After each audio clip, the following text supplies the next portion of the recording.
qué cosas podemos hacer en DeFi. Vamos a empezar de menos a más, ¿sí? Vamos a empezar para las personas que recién arrancan, no se mareen con la gráfica, pero creo que es una manera de poder ayudarlos a viajar por este mundo de posibilidades. Y si empezamos por un usuario que recién empieza o que su experiencia es relativamente baja y que no quiere entrar en mucho riesgo o no entiende todavía cómo se maneja esto, ¿qué es lo básico que yo puedo hacer? Ok, puedo enviar dinero de una cuenta a otra. Quiero pasarle stablecoins a mi amigo, a Santi, le quiero mandar un par de stablecoins por, no sé, el trabajo increíble que está haciendo. Entonces, yo tengo su billetera, le envío dinero. Mis tokens viajan de una cuenta a otra. O puedo, al revés, depositar en algún lugar dinero para poder hacer alguna operación o alguna compra, ¿sí? Entonces, eso es lo más fácil y es simplemente queda registrado en el libro de órdenes esa transacción de dinero que se tiene que ir de una billetera y tiene que aparecer exactamente en la otra. También podría querer intercambiar tokens. Por ejemplo, yo tengo, no sé, DAIs, como hablaba Luis, y quiero comprar ETH, la moneda nativa de la red Ethereum. Ok, entonces ese ETH en ese momento tiene un valor y yo lo que quiero es, como si fuera una casa de cambio, entregar mis DAIs a cambio de su equivalente en ETH. Eso está dentro de finanzas tradicionales, descentralizadas. No es muy distinto de las finanzas tradicionales. Enviar dinero, intercambiar dinero por otra moneda. Y eventualmente los que tienen un poco más de experiencia pueden hacer arbitrajes, que es cambio por una moneda que en ese momento por ahí tiene un precio más bajo y me guardo esa moneda especulando de que esa moneda suba su precio y la vuelvo a vender y saco una diferencia. Para los argentinos es muy común hablar del rulo, ir y volver y sacar diferencia en esos cambios. Pero también podemos empezar a ir un poquito más difícil, más complejo, ¿no? Que es, ok, yo no quiero usar mi dinero que hoy tengo en mi billetera porque la verdad es que me gustaría tomar un préstamo y tomar ventaja de que la tasa de interés no es muy alta. Estamos hablando de una tasa de interés de un préstamo en un banco en Argentina, por ejemplo, si estamos hablando de una tarjeta de crédito es arriba del 100%.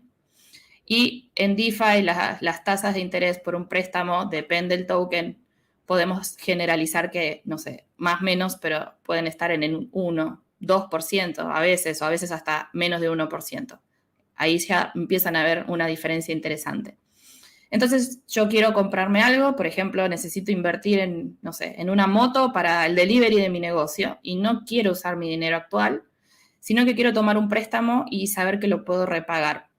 Entonces, lo que alguien había preguntado en el chat antes, lo que uno suele hacer cuando pide un préstamo es como ir a una casa de empeño. Deja sus tokens en garantía porque no saben dónde vivo, no saben quién soy, no pueden venir a golpear la puerta si soy un moroso, como en el caso de un banco, o ejecutarme o llevarme a la corte. Entonces, yo necesito dejar una garantía, como si fuera, dejo mi reloj empeñado y a cambio me dan el token que yo me quiero llevar. En este caso yo dejo tokens y me van a dar otros a cambio. Para poder sacar mis tokens de esa garantía, yo lo que voy a tener que hacer es en algún momento devolver la cantidad que me prestaron y pagar los intereses por ese préstamo. Ese, por ejemplo, 1% del total. Supongamos que yo quería pedir prestados 100 equivalentes a USDs, a dólar, y es 1% la tasa. Bueno, cuando yo reintegre ese préstamo, voy a tener que pagar el interés de $1 por esos 100 que pedí prestados. O sea, voy a tener que devolver 101 equivalentes a dólar para poder sacar de la garantía mis tokens que dejé prendados, ¿sí? Entonces, el usuario puede pedir préstamo o también puede aportar a esa casa de empeño y dejar prestado, porque obviamente la gente puede pedir prestados si otros prestaron antes, tiene que haber un fondo. Y yo por prestar también me pagan una tasa de interés. Entonces puedo elegir si quiero estar del lado de los prestamistas y recibir un interés por esa liquidez que dejo, o pedir prestado para no gastarme mis fondos, sabiendo que voy a volver más adelante a devolver ese dinero producto de un nuevo ingreso de dinero que tuve o alguna ganancia de algún arbitraje, lo que sea que cada uno considere. Eso es otra manera.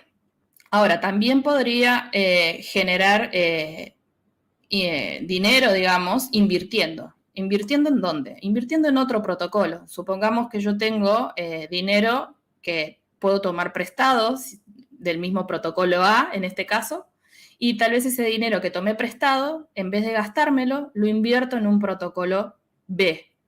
Entonces, yo no uso mi dinero inicial, solamente lo dejé de garantía, tomé una cantidad prestada y esa cantidad prestada es la que la dispongo a inversión. ¿Por qué hago toda esta vuelta? Bueno, quizá porque hay algún beneficio de invertir otro token y la verdad es que yo no me quiero deshacer de los míos, por eso es que tomé el préstamo. O puedo directamente invertir mi token inicial. Esa inversión lo que hace básicamente es proveer liquidez o llenar como una pileta, una piscina de dinero para que ese dinero pueda ayudar a otros a generar interés o generar un fondo de donde invertir. Y a mí me van a pagar seguramente intereses y hasta me pueden pagar comisiones por el movimiento que tuvieron los fondos adentro de ese protocolo. Entonces, tal vez con un bajo riesgo, yo puedo estar generando ingresos pasivos solamente invirtiendo. Y podría ir, digamos, anidando o combinando tantas operaciones de estas como quiera para llegar a lo que se llama la composabilidad, que no existe esa palabra en español, en inglés es composability o compounding, que básicamente es apilar, como si fueran los bloquecitos Lego, yo puedo empezar a encastrar un bloque arriba de otro. Entonces, cada una de estas operaciones que yo comento, pensémoslas como bloquecitos plásticos del famoso Lego. El primer bloque tal vez es prestar dinero y los intereses que obtengo los invierto en un segundo protocolo, entonces es un segundo bloquecito que monto arriba de ese y cada uno de esos bloquecitos me va a ir dando alguna ganancia, pero ahora vamos a ver que también hay otras cosas involucradas a medida que yo voy complejizando mi estrategia. Entonces, para no marearlos, puedo empezar desde algo muy simple como enviar o pedir prestado o prestar dinero a cosas más complicadas como empezar a pensar en estrategias de inversión, cómo puedo combinar más de una operación hasta llegar a un punto de hacer conexiones de más de tal vez 2 o 3 protocolos. Una cosa importante que quiero resaltar antes de pasar a la próxima, al próximo slide es que esto en finanzas tradicionales sería muy complejo. Piensen que si ustedes depositan en su cuenta, en su caja de ahorro en el banco, por ejemplo, no sé, a un fondo de inversión, básicamente se quedan con esa inversión ahí y el fondo de inversión les da un interés. Pero muy pocas veces un usuario normal usa o no puede directamente, pero si pudiera, no es muy normal que alguien use el dinero de ese fondo de inversión a su vez en otra inversión externa. Es como que se muere casi que en esa primera interacción. Entonces, hasta acá podría ser lo que podemos pensar para un usuario que recién empieza, sin ser demasiado complicada la operación. Obviamente que cada protocolo es un smart contract y lo ideal es que uno investigue ese smart contract primero para entender cómo funciona, entender cómo está conformado el equipo, qué riesgos, si fueron auditados o no, etc. Nada de esto es riesgo cero y siempre es tomen el riesgo que estén dispuestos a asumir o inviertan el dinero que estén dispuestos a perder, ¿sí? Porque de vuelta, todo esto es descentralizado, no hay un teléfono al cual levantar y maldecir a la madre del que lo hizo, ¿no? O sea, no existe, no hay a dónde ir a golpear la puerta, es nuestra responsabilidad y decisión. Entonces quiero pasar a la forma más compleja o media y alta de complejidad o nivel de experiencia, que es justamente esto, el Money Legos, la teoría de cómo compilar o cómo apilar estrategias y cuanto más apilado tengamos la estrategia, eventualmente se esperaría un mejor retorno de la inversión. Entonces, no todas las opciones dentro de DeFi encastran sobre sí mismas. Hay algunas que, por ejemplo, si yo acá tenemos el primer ejemplo, que es un poco lo que explicaba Luis antes. Si yo dejo de garantía mis ETH en MakerDAO, MakerDAO me va a dar o acuñar una cantidad equivalente de DAIs por el valor de lo que yo dejé como garantía. Esos dos bloques se apilan. pero por ejemplo, MakerDAO no me va a dar USDT, me va a dar DAI. O sea, el bloque USDT no encajaría sobre el de MakerDAO. No todos los tokens están representados o pueden ser parte de cualquier protocolo. El protocolo decide con qué tokens interactúa, ¿sí? Entonces, esa sería una primera manera de interactuar. Ahora, ¿qué pasaría en el segundo del medio, en el segundo esquema, si los DAI que yo tomo de MakerDAO por dejar mi ETH de préstamo, o perdón, de garantía, de colateral, si esos DAI yo los presto a la plataforma Aave? Aave es una plataforma, un protocolo que permite prestar y tomar prestado. Entonces yo podría decir, ok, mis DAI no los quiero usar hoy, los voy a usar dentro de un tiempo, los voy a depositar en Aave y Aave me va a pagar por haber dejado prestado mi dinero un interés. Y ese interés, tal vez me lo gasto, ese dinero, esa ganancia pasiva me la gasto, o la paso a otro token que quisiera, o compro más ETH. Y ese ETH que compro lo vuelvo a poner de garantía para sacar más DAI y hacer un loop positivo de esto, ¿sí? Un ciclo virtuoso que genere cada vez más interés y más dinero. Si me voy a la punta de la derecha, le sumo un bloque más a esa estructura. Y digo, ok, en el medio, entre Aave y mis DAI, sumo otro protocolo más, que es Uniswap. Uniswap es un exchange, una casa de cambio, para decirlo así en criollo. Entonces yo podría, los DAI que saco de mi préstamo o de acuñarlos en MakerDAO, cambiarlos por ETH y apalancarme o reinvertirlos en MakerDAO, otra vez incremento mi base de colateral para sacar más DAI. Y algunos DAI los paso o presto a Aave para sacar interés. Esta operatoria que se llama apalancarse, o sea, incrementar la base de mi inversión, es mucho más riesgosa porque si ETH baja su precio y yo tengo que salir a pagar mi garantía, piensen que yo dejé un reloj de $100 en mi casa de empeño y me dieron 100 DAI. Ahora, si mi reloj de golpe pasa a valer 50, a mí me prestaron 100. Entonces va a llamarme el señor de la casa de empeño y me va a decir, oiga, te presté más de lo que vale el reloj, o me lo devolves ahora o me quedo con tu dinero, te ejecuto el préstamo y me quedo con la garantía porque ya no vale lo que valía. Entonces, en estos casos donde uno se apalanca o tiene un colateral en préstamo, tiene que tener muy claro los riesgos, porque también tiene que tener muy claro el camino para volver atrás y pagar una deuda si el mercado se descontrola. Recuerden que ETH es una moneda volátil, no es estable, va cambiando su valor. ¿Qué quiero decir con esto?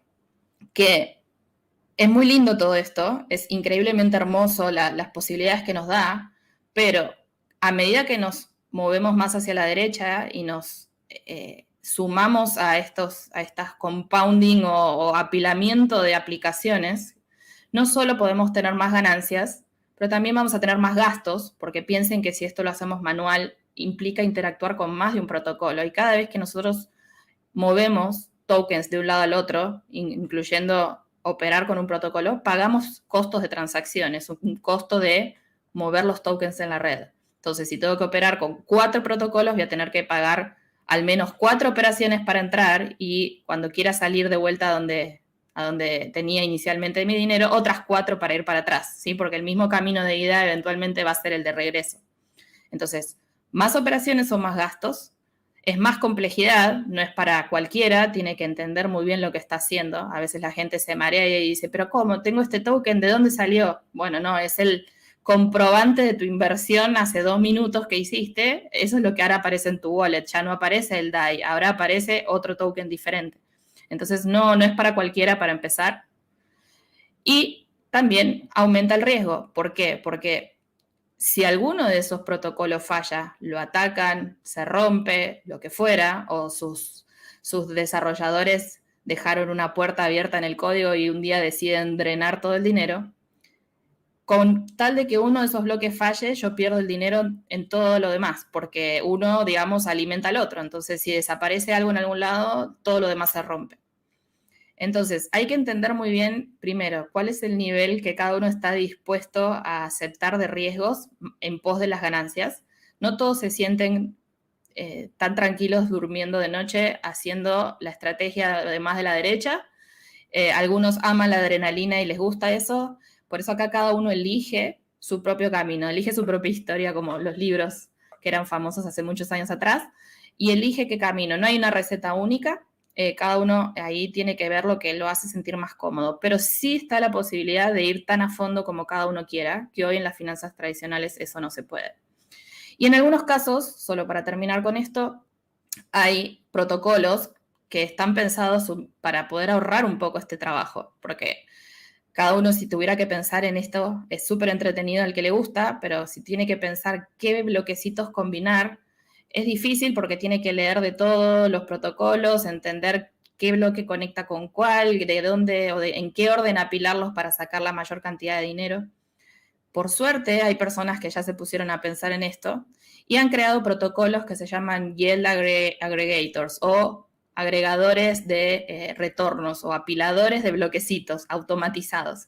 Ellos ya nos muestran estrategias que nosotros podemos elegir o no, nos pueden gustar o no, que dicen, ok, yo creo que si apilo los 4 bloquecitos de la derecha es la mejor forma de invertir en este tipo de token o en este tipo de estrategia y que te va a dar tanto retorno. Y uno simplemente interactúa con ese protocolo, es solo una operación, y ya está participando de todas estas inversiones internas que el protocolo hace por mí. Y si quiero salir, es también una transacción para salir. Ahora, con eso sumo un nivel de riesgo más, que es pueden fallar los 4 bloques base de esa torre, más el protocolo que elegí que me automatiza todo eso. Entonces, es muy lindo, hay muy buenas opciones, pero hay que también ser conscientes de lo que estamos eligiendo y los riesgos que corremos en el caso de que algo falle.